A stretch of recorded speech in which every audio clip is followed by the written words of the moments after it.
In this video, I'm going to teach you how to use swim lanes and pools in Draw.io. So in this video, you just need to head over first into drawio.com, which is their website. You should be able to see in here this prompt. Just add right here the prompt that you want and describe the paragraph that you wish to have. From there, click on generate.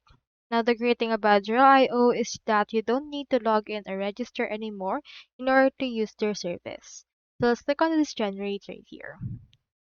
From in there, this will open this new tab. Into this, you just need to make sure that your JavaScript is turned on in order to create your own diagram. So for this, just wait for it to actually finish the loading and finish generating your swim lane.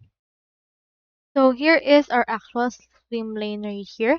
You can just proceed to edit it however you want, like adding some more things as well as general types right here. So for this, just enter the things or elements that you wish added. You can also create it on your own using this particular sequence. So for this, just use these elements that we have.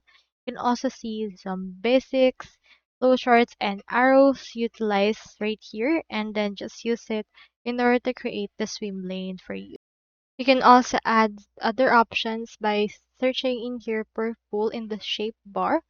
For example, click onto this type and search in here for pool and it will search shapes for that and you should be able to render in here some results that you can choose from. Here are some things that you can use. Just add those right here into your diagram and then add the necessary elements that you want added. Just drag and drop them into the panel. For the specific swim lane, it will be attached. So that's all there is today and I hope this video successfully helped you out.